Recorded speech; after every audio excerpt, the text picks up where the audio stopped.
GTV Ghana. And now the details of the stories. The Ministry of Local Government has cautioned that house-to-house inspections will be enforced, with offenders facing on-the-spot fines. The warning follows an inspection tour held to mark National Sanitation Day in Accra. During spot inspections across the constituencies, most communities demonstrated strong enthusiasm, with residents actively participating in the cleanup exercise.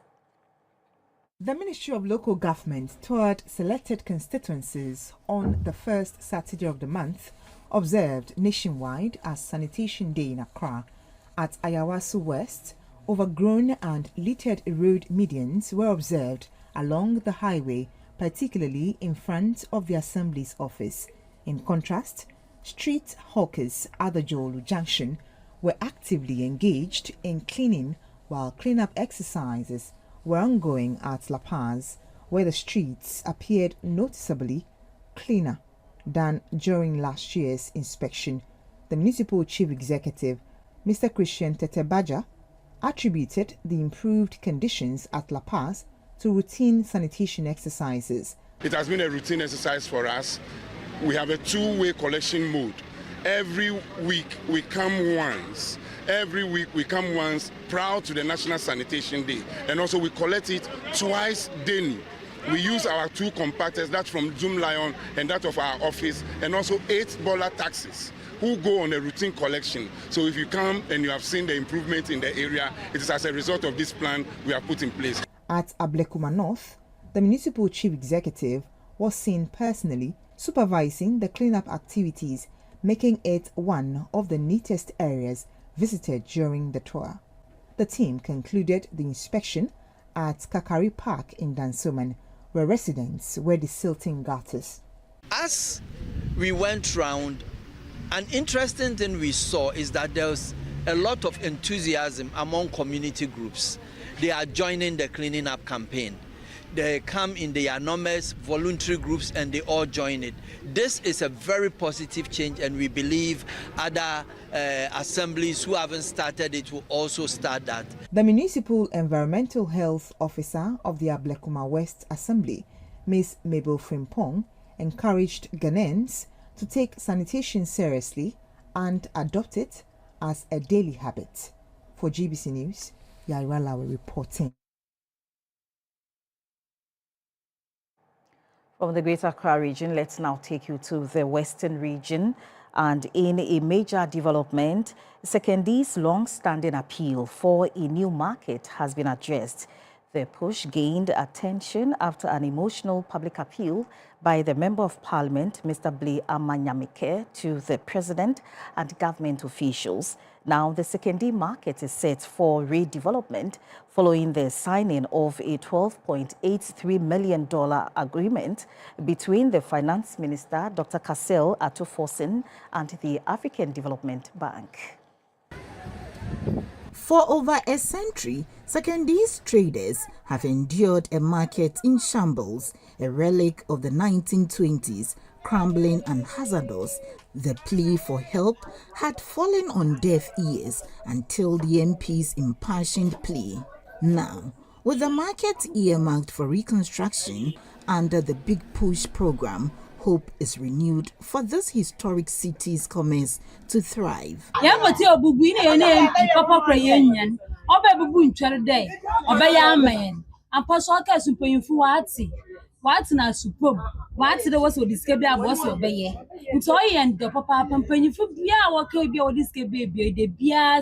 Relief is in sight for Sekondi market traders. The dilapidated sheds, which left vendors exposed to the elements and danger, are set for a makeover. Mr. Blay Amanyamike hopes for a swift reconstruction, bringing an end to the hazardous conditions that have plagued the market for far too long. We are rebuilding Sekondi. As I always say, I cannot rebuild Sekondi on my own. The market women have played their part, so I could not let them down. The only thing that I could do to thank them is to make sure that this market is rebuilt. And thankfully, we are beginning the feasibility studies, from which Honorable Minister said it is going to take about 6 months. And I believe him and I trust him. And Honorable Ato Forson is a man of his word. There were tears of joy in the market. Awudu, a grateful butcher, couldn't help but thank the president for finally hearing their plea, his excitement echoing the relief of many traders. Yamina Dumala, Muguni Pumayaji, Muyaji Pade, Aza Wakan Libya, Sisiadi. Yamia, Wame Tumo, Baye Azname. And see that, and I see Azima, it was young Pan. Getting that says my president. You have said that said I'm a finance minister. Insana, honorable MP. A trader, Esibedu, beamed with gratitude, crediting the MP for championing the market's revival. A bold move, she says, long overdue, but most welcome.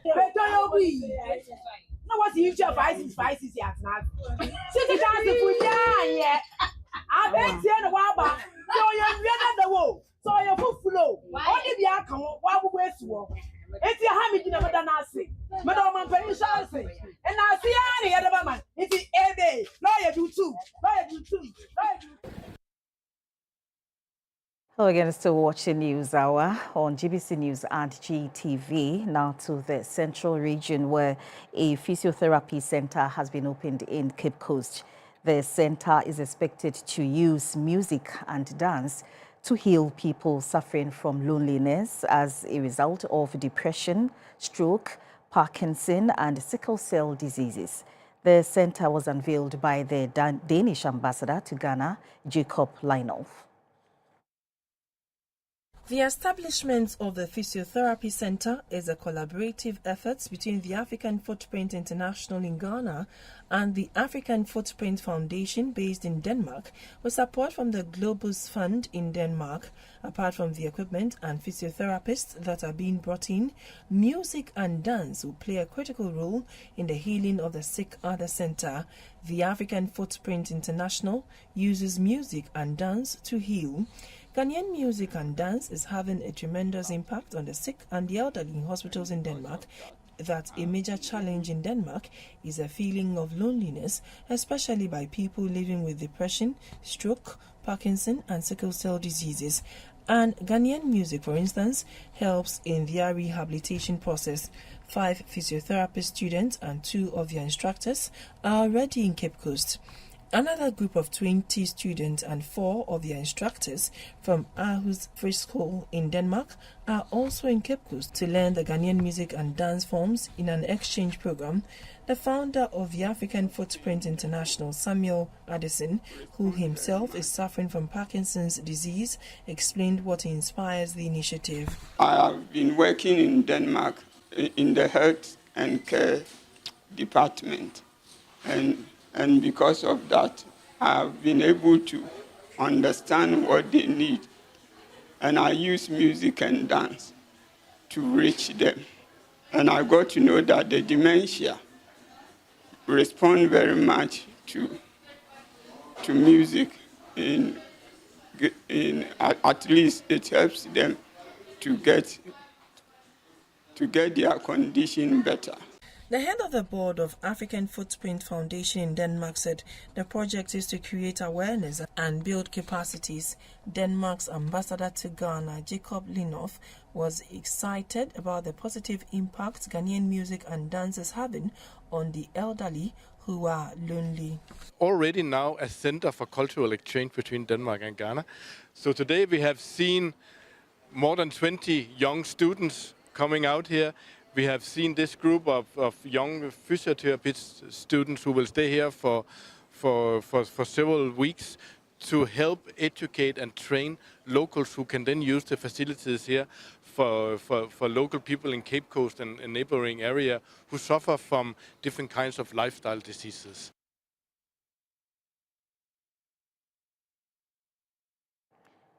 Science, technology, engineering and mathematics, collectively known as STEM, are gaining renewed prominence within Ghana's education landscape as the country positions itself for a technology-driven future. A sensitization program organized by the National Schools Inspectorate Authority, NASIA, in partnership with Dext Technology, is targeting private schools to deepen awareness and stimulate students' interest in practical STEM learning. The initiative forms part of a broader effort to equip young learners with digital analytic and problem-solving skills required for the 21st century job market. The global economy is evolving at an unprecedented pace, driven by science, innovation, and digital technology. For Ghana to remain competitive, education stakeholders insist that investment in STEM must begin at the foundational level, extending beyond classroom theory to practical application. It is this vision that informed a sensitization program organized by the National Schools Inspectorate Authority, NASIA, in collaboration with Dext Technology Limited for private schools. The outreach created a platform for educators, learners, and stakeholders to engage on the relevance and future of STEM education in Ghana. Participants, particularly students, were introduced to robotics, coding, and digital design, offering them the opportunity to experience firsthand how technology could be harnessed to solve everyday challenges. For many of the learners, it marked their first encounter with hands-on technology-driven education. Facilitators say the objective is to move STEM education beyond awareness to practical competence, creativity, and innovation. They emphasize that nurturing curiosity and critical thinking at the basic level will position students for future careers in engineering, data science, robotics, and other emerging fields. I'm very happy that this time private schools are being invited and they are being exposed to how to use the STEM box, which is a very good thing because you know the cost involved in even building science labs in schools is so huge. So if you look at this one, at least the government should be able to subsidize or even buy it for all schools. Officials from NASIA note that the sensitization program aligns with Ghana's broader education transformation agenda, particularly the national drive to mainstream STEM education and strengthen digital literacy. If you look at where we are now, most of the learners we have are not exposed to the practical aspect of what the curriculum they are implementing in the schools. So you look at last year WAEC results, for example, many schools, the learners fail in maths and science. So we think that having this STEM science said will help the students or the learners to have this hands-on practical session, and this will really allow the learners to really be able to answer questions in WAEC, at the same time also get jobs for themselves. Dext Technology Limited, known for its educational robotics program, underscores the importance of public-private partnerships in grooming the next generation of Ghanaian innovators and problem solvers. Our goal is really to equip the training of the next generation of engineers, scientists, and innovators in Ghana.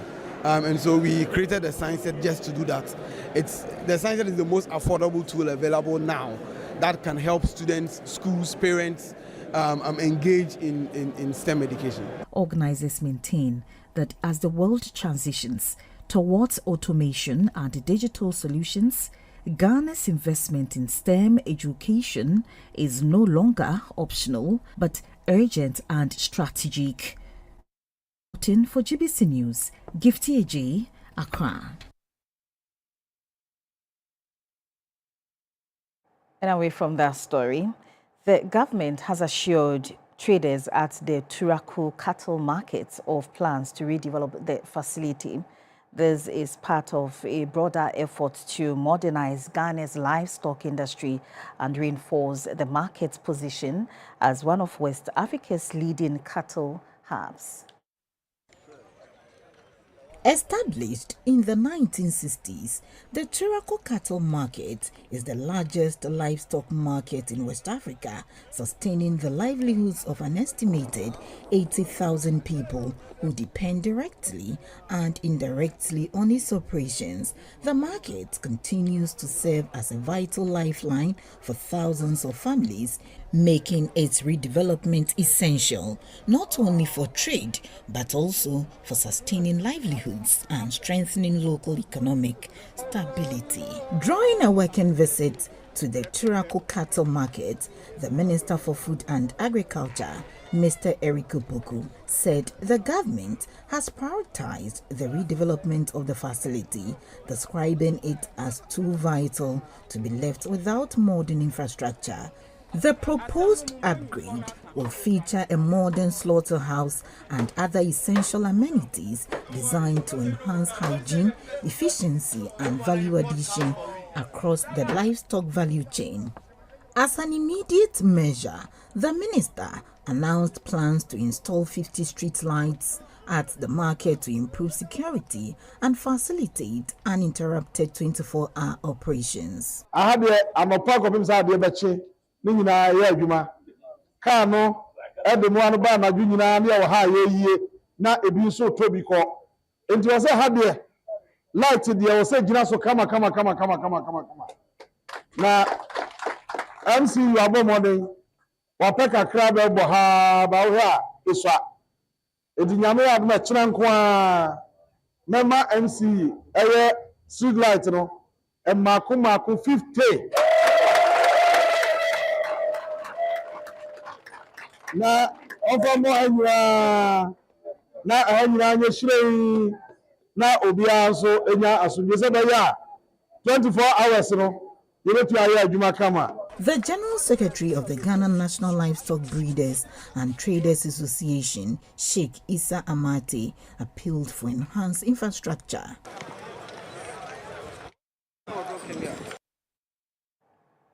Now, Ghana's High Commissioner to Nigeria, Baba Jamal, has won the National Democratic Congress parliamentary primary for the Ayawaso East constituency.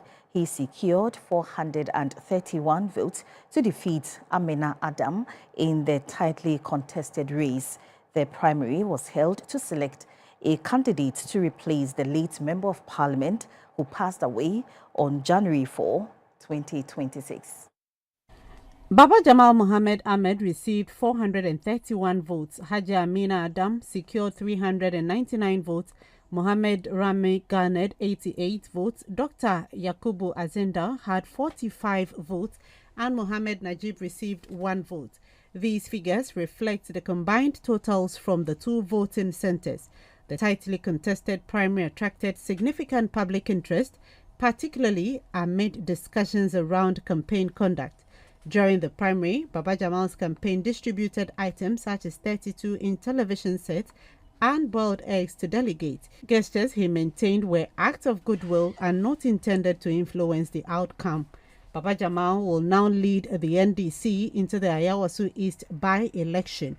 Meanwhile, Musa Dankwa, Executive Director of Global Info Analytics, had projected that Baba Jamal's support in the Ayawaso East NDC parliamentary primary was unlikely to exceed 38%, citing recent polling data and prevailing voter trends in the constituency. According to the projection, Haji Amina Adam, widow of the late Member of Parliament for Ayawaso East, Mahama Nasatori, was firmly in the lead with an estimated 54% of the vote.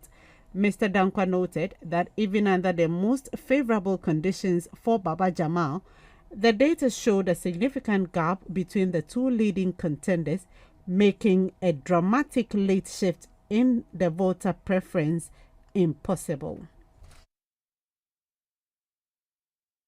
Now, a crisis is brewing in the heart of Apesika, a small town in Kintampo South. Crumbling Road, a police station near collapse, and a menacing dumping site threatening to unleash disease, and the community's plea for help are growing desperate. At the epicenter of this struggle is a dumping site a breeding ground for cholera and despair. Our Bono East Regional Correspondent Samuel Ayema has more on this particular story.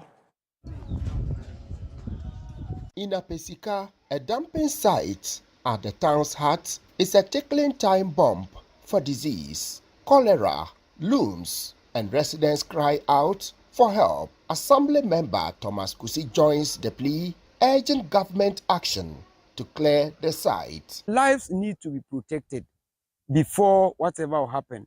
And also, this land that we've allocated as the refuse dump, when we relocate the refuse dump to another area, the place is there.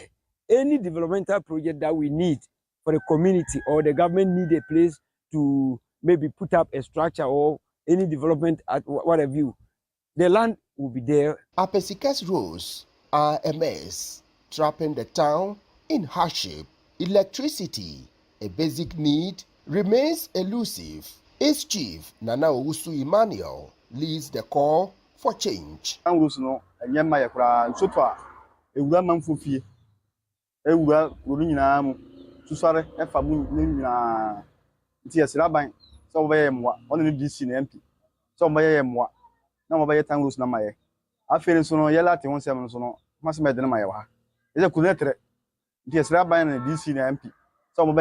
In a related concern, Apesika's police are heroes, despite working from a crumbling makeshift mud hut. Amidst the challenges, they have slashed crime rates, proving security is key to progress. Inspector Padmo Asari shares more. We are here to protect the community, but in fact, where we are sleeping is very bad. So in this case, we are pleading to the authorities if any necessary action can be done for us to feel good and then do the work in the community. We'll be very grateful. Kintampo South DCE, Wilfred Zuri, is assuring that innovative solutions are in place to tackle Apesika's pressing issues. For electricity extension, my honorable MP, Obapa Fishaji, has already taken the steps. As we speak, we have compiled some lists and they are already with the Minister of Energy, which we are waiting for approval. The people say transforming Apesika's struggles into opportunities will uplift lives and propel Ghana's development forward. Samuel Ayama, GBC News, Apesika. Now, the Nungua Traditional Council has held a news conference to refute allegations of land grabbing and abuse of authority leveled against one of its chiefs, Tache Nilaye Akwete, chief of Katamanso, known in private life as Nilaye Afutiagbo. The allegations were made by social media personality Kevin Taylor. The Traditional Council says the claims are untrue and lack evidence. At the news conference, the Traditional Council said it finds the verbal attacks on the traditional authority troubling, especially at Tacheni Laye Akwete IV, who held many government appointments, never engaged in issues of land grabbing or intimidation. The council said the chief has never used his position to deprive anyone or family of their legitimate ownership of any land. All allegations, insinuations, comments, and derogatory remarks made by Mr. Taylor against the revered chief are false, unfounded, baseless, unsubstantiated, and malicious without any factual basis, which deserves nothing but outright rejection and be treated with the content that it deserves. Let it be clearly stated that no fraudulent document, statutory declaration, or deceitful land title can confer ownership of Katamansu stool lands to anyone if same was not granted to them by the Katamansu stool. The council is asking persons who have issues with the chief or the traditional authority to resort to the courts or the appropriate quarters for redress. Now, the Kofi Annan International Peacekeeping Training Center has launched a groundbreaking executive travel security course to equip executives and senior officials with skills to manage security risks associated with domestic and international travel. The course will also provide hands-on skills to navigate complex security risks and stay safe on the move, especially in volatile and unpredictable situations.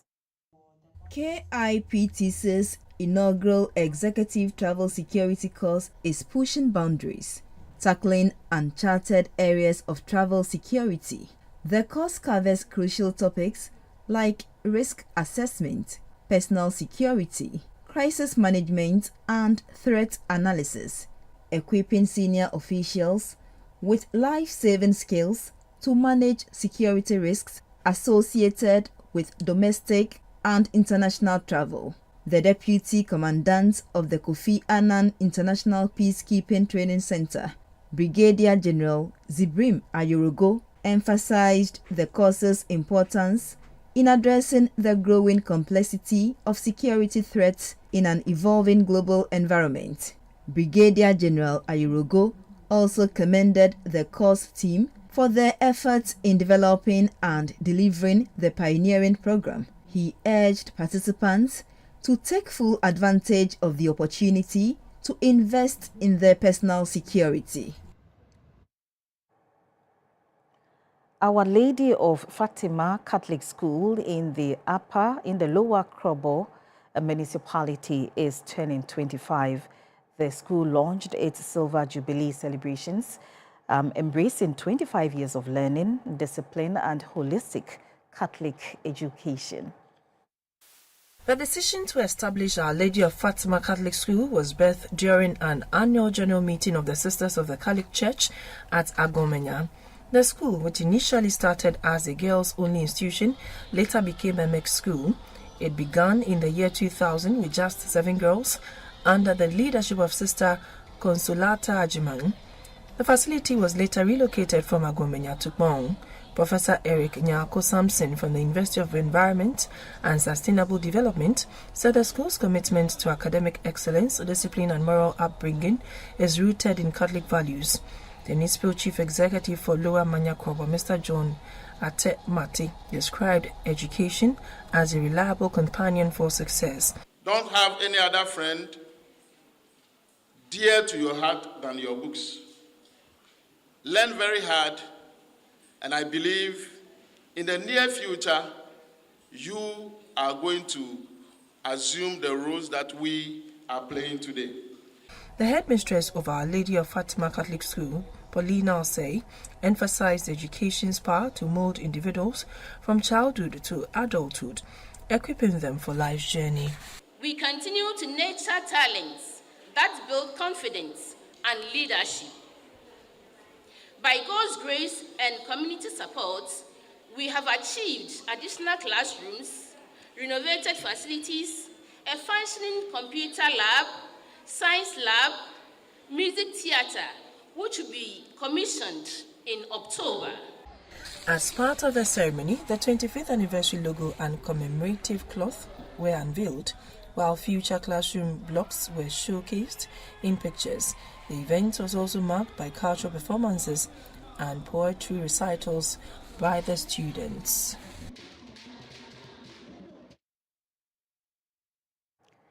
The Bible Society of Ghana has launched its 2026 Bible Week Symposium in Accra, exploring the crucial links between ethics, work culture, and national development. A Bible app was also launched, designed to broaden access to the scripture. The 2026 Bible Week Symposium sparked a national conversation on ethics, work culture, and sustainable development, highlighting concerns about integrity and accountability. Speakers emphasized the biblical foundation of work ethics, values-based leadership, and the need for fairness, professionalism, and integrity in the workplace. Former General Secretary of the Church of Pentecost, Apostle Dr. Alfred Kodia, said, "Glorifying God goes beyond pulpit ministry and should be reflected in everyday work and leadership." whatever work we are doing it for God, both secular and spiritual. The carpenter is also doing God's work in his own right, the teacher, the nurse, and whatnot. And that is what we church leaders must begin teaching. Once we are able to balance that kind of teaching, everybody will know that whatever he or she is doing it for God. Speaking on work ethics, the first female president of the Chartered Institute of Human Resources Management, Ghana, and immediate past vice president of the Bible Society of Ghana, Mrs. Florence Hatchful, emphasized the importance of value-based leadership in shaping healthy work cultures. She highlighted fairness, professionalism, and integrity as essential for productivity and sustainable organizational growth. The Bible indicates that the laborer is worthy of his hire. This suggests that ethical approaches should be adopted to ensure that people are rewarded fairly. Furthermore, in Leviticus 19 verse 13, we read, "Do not hold back the wages of a hired worker overnight," which means that salaries should be paid promptly.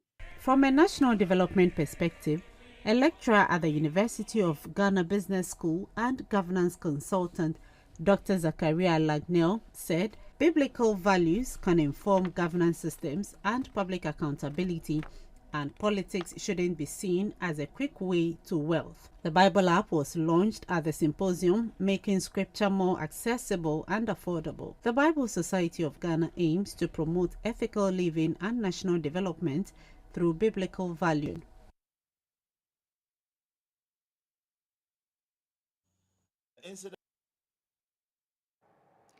A 15-year-old boy, Martin Mahama, has drowned in a pool of water at a construction site in Sunyani.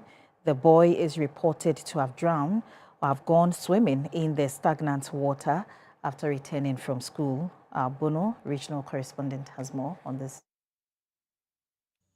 The incident occurred at Ekwima Aminaso, where the Sunyani Outer Ring Road intercepts the Fiapre Catholic University Road in the Sunyani West municipality. When the news team got to the scene, anxious relatives and neighbors of the deceased were waiting for police and fire service personnel to retrieve the body from the water. An uncle of the deceased, Kofi Mahama, recounted what happened.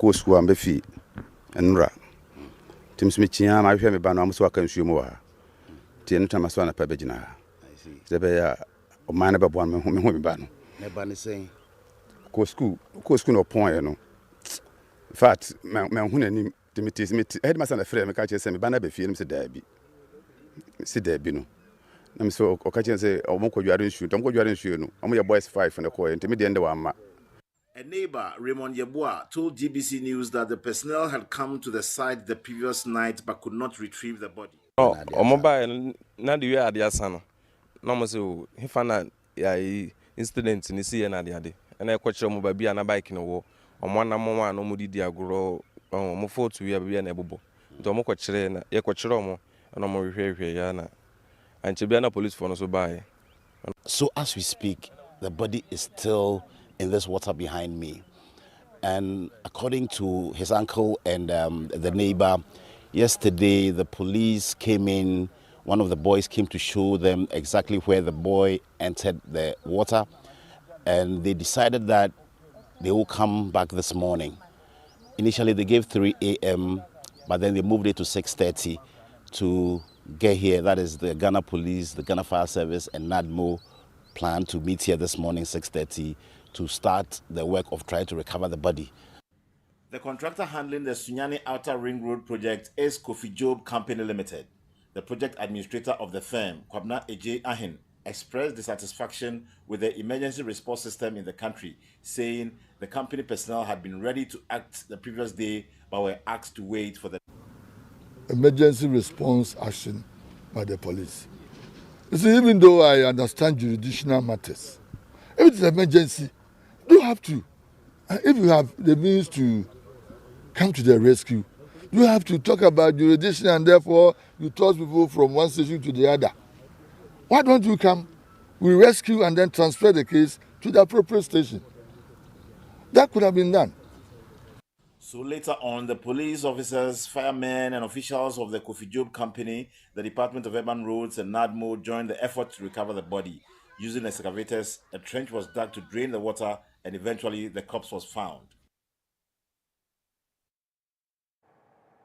We'll take a break at this point. Stay with us.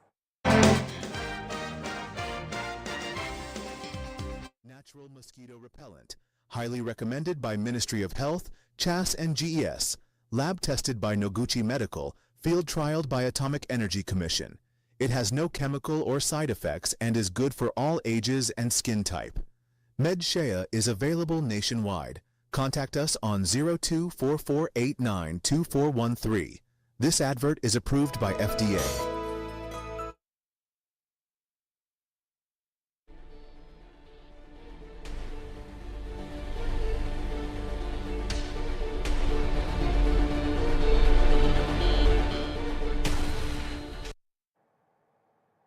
Welcome back. In business, Ghana has recovered more than $700 million in additional revenue from its mining sector over the past 2 decades, following transparency-driven reforms under the Extractive Industries Transparency Initiative. The gains were highlighted at the launch of Ghana's 2023 ETI report, which tracks how revenues from mining oil and gas are collected and used. Speaking at the launch of Ghana's 2023 ETI report, co-chair of the Ghana ETI Multi-Stakeholder Group, Dr. Steve Mateo, said the initiative empowers citizens with information to demand accountability in the management of mineral, oil and gas resources. He recalled that the global initiative was created after the World Summit on Sustainable Development to address the question of why resource-abundant nations continue to struggle with poverty. The reforms that were undertaken over the period in the mining sector, based on a study undertaken by the Ghana EITI, has resulted in some over $700 million in additional revenues that otherwise would have been lost to the state. The reforms include the variation of the mineral royalty rate from a range of 3 to 6% to a fixed rate of 5%. As we speak, there are proposals to vary it again to between 5% and 12%. Chief Director at the Ministry of Finance, who is also the co-chair of the stakeholder group, Dr. Patrick Nomo, said the independent verification of data strengthens Ghana's microeconomic framework by ensuring that government figures can be validated against external sources. On the external side, the sector contributed of $3.9 billion in 2023, bolstering the balance of payment position of the country and supporting currency stability. The 2023 report is based on audited data in line with ETI standards and covers the activities, revenues and expenditures of state agencies and companies within the extractive sector. Also in business, Ghana is intensifying efforts toward food security, focusing on irrigation and agri-investment to boost local production, cut imports, and strengthen the economy. The Finance Minister, Dr. Cassel Atuforsen, visited the Ekbon irrigation scheme at Esuchari in the Greater Accra region, affirming the government's commitment to transforming agriculture with World Bank support under the West Africa Food System Resilience Program. highlights Ghana's push to modernize agriculture, promote climate-smart practices, and boost food security. Finance Minister Dr. Kasiel Atuforsen said the government with World Bank support is nearing completion of key irrigation projects focusing on rice, soya, and maize, which are staples that can significantly improve food security if importation is reduced. Dr. Atuforsen also announced plans by the government to develop 100,000 hectares of irrigated land with potential to reach 400,000 hectares. He assured farmers that the school feeding program will prioritize local produce, creating a reliable market for Ghanaian farmers. Government of Ghana, working with the World Bank, have developed and we are about to complete. And so we are targeting 100,000 hectares of palm plantation.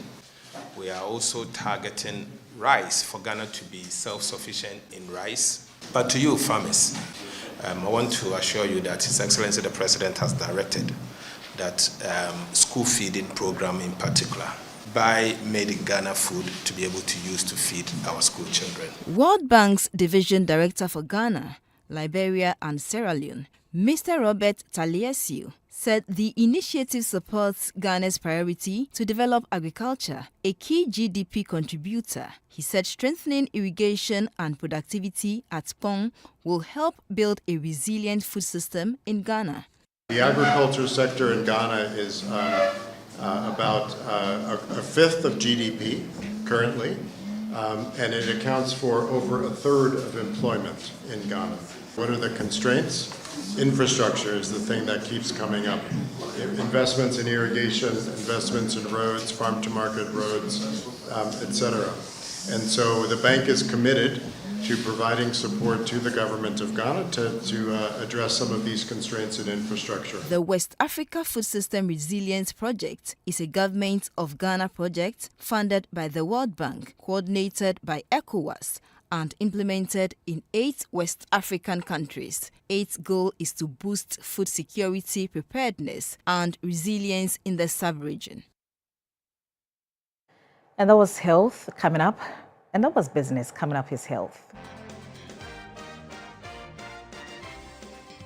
Natural mosquito repellent, highly recommended by Ministry of Health, CHAS and GES, lab tested by Noguchi Medical, field trialed by Atomic Energy Commission. It has no chemical or side effects and is good for all ages and skin type. MedShea is available nationwide. Contact us on 0244892413. This advert is approved by FDA.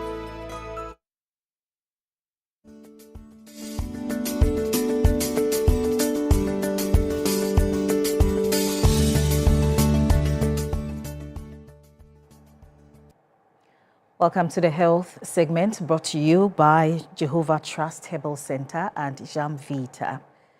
As health experts continue to stress the power of prevention, CAF University has taken a bold step to educate the public on health issues that could be prevented through early action. At FETEC Akraba, the university led a health awareness campaign under the theme, Knowledge is the First Cure, focusing on breast and cervical cancer and the growing threats of the human papilloma virus. The campaign began with an aerobic session to promote healthy living, after which students and health professionals moved through the township, engaging residents and educating indigents on the importance of early detection, vaccination, and lifestyle choices in disease prevention. A lecturer at the Midwifery Department of CAF University, Madame Philomena Udum, joined thousands of nurses in urging the public to take the HPV vaccine as a critical step in preventing cervical cancer. She urged young girls and mothers to get vaccinated, stressing that HPV is real and that cancer remains a serious public health threat. We will educate and entreat every parent and every young girl to take that vaccine so that we can prevent cervical cancer and all other cancers, if seen early, can be cured. A lecturer and public health nurse, Madame Judith Amoti, explained that the awareness campaign was designed to impart knowledge to the public as HPV infections continue to rise. She noted that vaccination has already begun for children between the ages of 9 and 14 to protect them early before they become sexually active and exposed to the virus. We realize the incidence of HPV is on the increase, so we want to protect these children.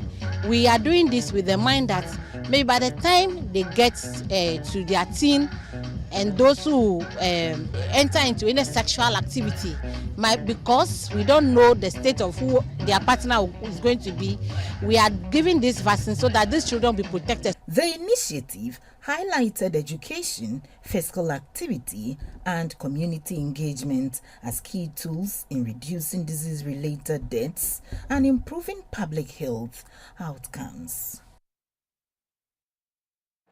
The Mount Zion Methodist Church at Dome in Accra has held a health screening for the congregation. The Social Welfare Initiative, dubbed 70, intends to promote the holistic well-being of members aged 70 and above. Under the initiative, members benefit from regular medical screenings targeting common age-related conditions.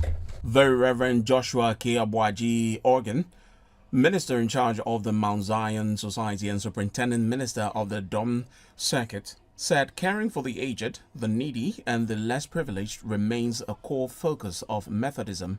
We are grateful to God for such a provision, and we trust God that He will energize and strengthen us for the support that we need to give the aged in our society. Praying that other societies in the church, in the Methodist Church and even other churches, will also come to awareness of this program and help their members same. A medical laboratory scientist with the Ghana Health Service, Yao Kakari Asamwa, explained that some conditions experienced in old age are linked to habits developed earlier in life, including prolonged sitting, eye strain, and limited physical activity. He encouraged families to ensure elderly relatives are not left alone, noting that companionship helps reduce stress and improves overall well-being. Some participants who spoke to GBC News described the engagement as beneficial, saying they had gained valuable health education and spiritual encouragement from the program. Relaxing.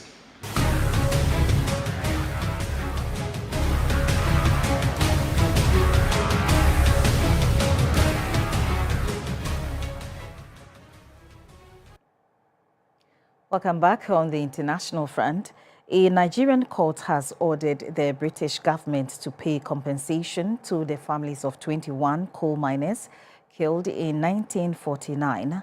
The miners were shot by police whilst striking for better working conditions in the southeast of the country.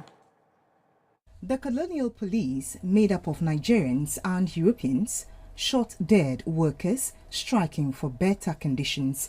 Dozens more were injured in what the state-run news agency of Nigeria described as one of the most notorious acts of repression under British rule in Nigeria.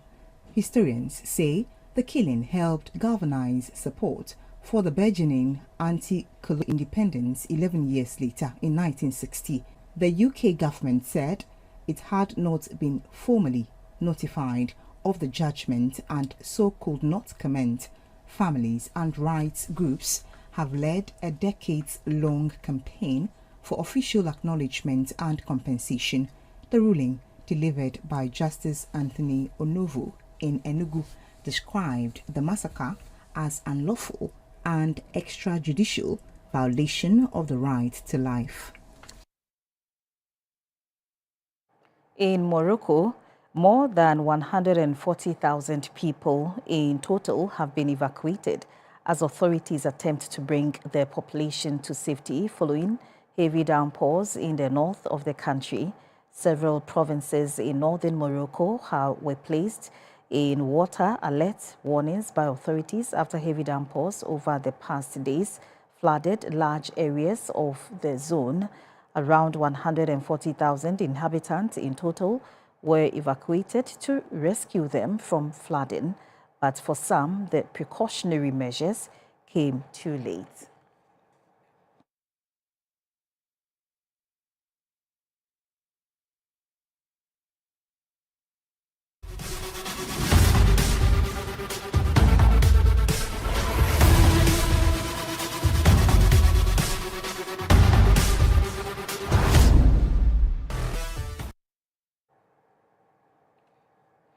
In sports, 3 determined Ghanaian para-athletes are carrying the nation's hopes to Dubai as they make a final push for a direct qualification to the 2026 Commonwealth Games in Glasgow, Scotland. Their journey is especially significant for Hayford Adai, a teenage arm amputee sprinter and long jumper who is making his international debut. A second-year student of Konongo Senior High School, Adai has already been turning heads by competing alongside able-bodied athletes at the Ashanti Regional Inter-Schools Athletics Championships. For the young athlete, Dubai represents more than competition. It is a life-changing opportunity. He will undergo his first ever international classification on February 6, seeking confirmation at a T47 para-athlete, a key step in his journey onto the global stage. Coach Emmanuel Anumsoa, who traveled ahead with Adai as part of a phased departure, says the teenager's courage and discipline reflect the fighting spirit of Ghana's para-athletics movement. At the Grand Prix, Hayford will compete in the 100 meters, 200 meters, 400 meters, and long jump events. Zainab Isa will represent Ghana in shot put and discus throw in the F57 women's category, whilst Bochum Kegbe lines up for the 100 meters, 800 meters, and 1,500 meter races in the T54 men's class. NPC Ghana is hopeful the trio will secure qualification to join Tahiru Haruna, who has already booked his place in Glasgow in the para-lifting. The committee has expressed gratitude to the Ghana Olympic Committee for providing the financial support and made the trip possible, describing the Dubai Grand Prix as a defining moment for athletes and a major step in Ghana's Paralympic journey. As they step onto the track in Dubai, these athletes are not just chasing medals, they are carrying dreams, breaking barriers, and inspiring a nation back home. And now, with just 25 days to start of the CAF Zone 3 Club Championship in Accra, excitement is building across the West African volleyball community as strong indications suggest the 2026 edition could record unprecedented participation. Male teams.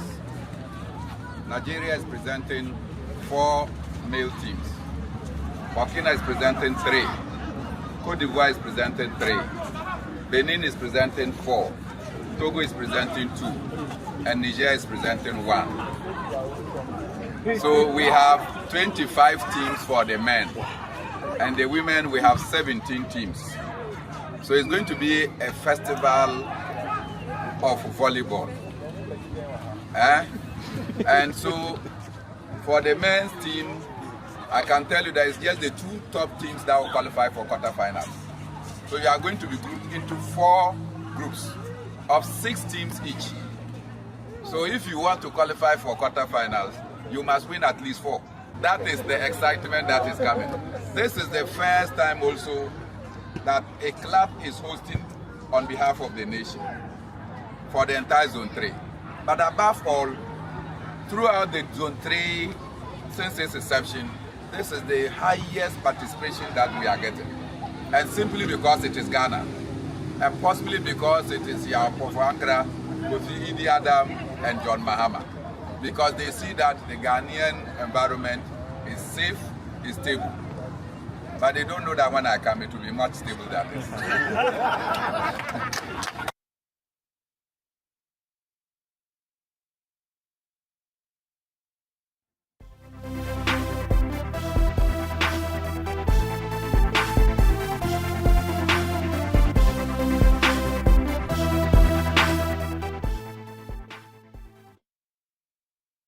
In entertainment, Ghana's Fugu is back in the spotlights, drawing regional attention and friendly banter with Zambia following President Mahama's appearance in the traditional attire declared as Fugu Friday. Yesterday, many Ghanaians across the country stepped out in style to celebrate culture, craft, and identity. Earlier today, designers and fashion enthusiasts spoke to our news team about the beauty, versatility and deep cultural significance of smoke or fugu. They explained the difference between the handmade smoke and the machine-made ones.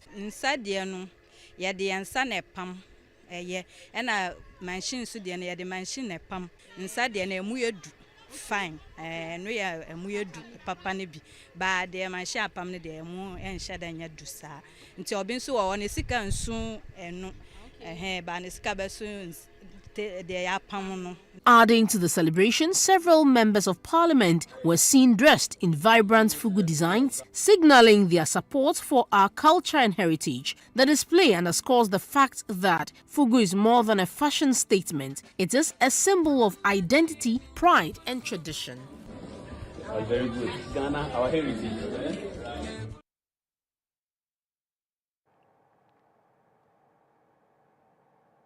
Also in entertainment, Ghanaian award-winning musician Stonebwoy has raised concern over the low earnings musicians receive from digital streaming platforms, contributing to conversations on the future of Africa's entertainment industry. At the African Prosperity Dialogue, the celebrated performer highlighted how many artists, particularly in emerging markets, struggle to generate meaningful income despite the growing popularity of online music streaming. The streams really actually on this part of the world, to choose my words carefully, do not pay. Spotify says you need like 250 to 333 plays to earn $1, with an average payout of 0.003 to 0.005 per stream. So Apple goes and you earn 0.06 to 0.01 per stream by playing 100 to 143 times. So this means that you will need like millions and millions and millions of plays to be able to make some decent amount of monies having your intellectual property on those streaming platforms. Of course, large chunk of those monies are made by the platform owners and those who own the distribution, the DSPs, basically. So, in a nutshell, you will need to do much more than having your music on streaming platforms to make income. And that was News Hour on GBC News and GTV. My name is Gifty Eji. Thank you so much for watching. Good evening.